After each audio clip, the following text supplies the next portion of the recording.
जैसलमेर, मेवाड़ और बूंदी को मराठा सल्तनत का हिस्सा दिखाने को लेकर राजस्थान में तनाजा गहराता जा रहा है।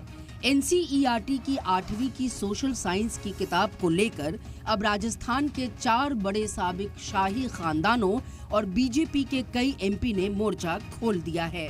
दरअसल किताब में एक नक्शा शाये किया गया है जिसमें जैसलमेर, मेवाड़ और बूंदी समेत राजस्थान के कई हिस्सों को मराठा सल्तनत का हिस्सा बताया गया है। इस पर मेवाड़ के साबिक शाही खानदान के मेंबर और बीजेपी एमएलए विश्वराज सिंह मेवाड़, उनकी अहलिया और राजसमंद से बीजेपी की एमपी महिमा कुमारी, जैसलमेर के साबिक शाही खानदान के सरबराह चैतन्य राज सिंह भाटी, बूंदी के साबिक शाही खानदान के मेंबर ब्रिगेडियर भूपेश सिंह हाड़ा ने एनसीईआरटी के माहिर तालीम पर हमला बोलते हुए कहा है कि ये आबाओ अजदाद के कुर्बानियों को दागदार करने की कोशिश है। अलवर के साबिक शाही खानदान के मेंबर भंवर जितेंद्र सिंह ने कहा है कि तारीख को हकायक की बुनियाद पर पेश करना चाहिए, न कि इलाके या सियासी एजेंडों की बुनियाद पर। अब सबसे पहले जानना जरूरी है कि आखिर तनाजा की क्या वजह है। एनसीईआरटी की किताब में शाये नक्शे में मराठा सल्तनत को कोल्हापुर से लेकर कटक और शुमाल में पेशावर तक फैली हुई दिखाई गई है।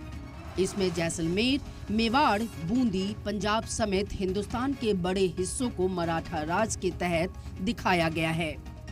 मुखालिफत करने वालों का कहना है कि तारीखी हकायक में कहीं भी इन रियासतों पर मराठा गलबा, टैक्स या इंतजामी कंट्रोल का कोई सबूत नहीं है।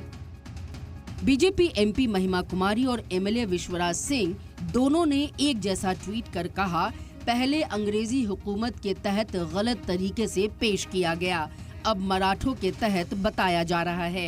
एनसीईआरटी के सिलेबस में जैसलमेर रियासत को मराठों के तहत बताए जाने पर बीजेपी के साबिक रियासती सदर सीपी जोशी ने इसका मुनासिब हल निकलवाने की बात कही है।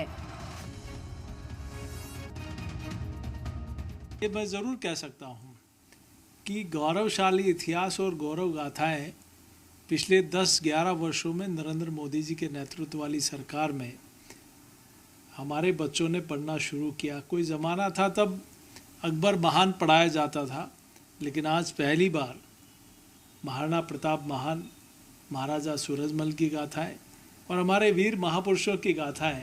वहीं एनसीईआरटी की किताबों में जैसलमेर रियासत को मराठों के तहत दिखाए जाने को लेकर बाड़मेर एमपी उमेदाराम बेनीवाल ने इसे तारीख को तोड़ मरोड़ कर पेश करने वाला बताया है। एनसीईआरटी की बुक के अंदर इतिहास के साथ में जो छेड़छाड़ की जा रही है वो आने वाले समय के लिए ठीक नहीं है और बच्चों के फ्यूचर के साथ में इस तरीके का खिलवाड़ हो रहा है, ये ठीक नहीं है। और इतिहास के साथ में तोड़ मरोड़ कर तथ्यों को पेश करना ये बिल्कुल निंदनीय है।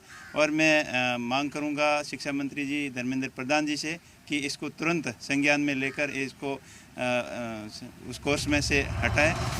सबूतों की माने तो मुगल भी जैसलमेर को नहीं जीत पाए थे। रावल जैसल की औलाद ने यहाँ 770 साल तक मुसलसल हुकूमत की जब तक हिंदुस्तान जमहूरिया नहीं बन गया। रियासत जैसलमेर ने हिंदुस्तानी तारीख के कई दौर देखे और बर्दाश्त किए। ये रियासत मुगलिया दौर में भी तकरीबन 300 साल तक अपने वजूद को बनाए रखने में कामयाब रही। हिंदुस्तान की आज़ादी के बाद ये हिंदुस्तानी जमहूरिया में मिल गया। फिलहाल इस एतराज के बाद सोशल मीडिया पर एक नई बहस छिड़ गई है। ब्यूरो रिपोर्ट, सलाम टीवी।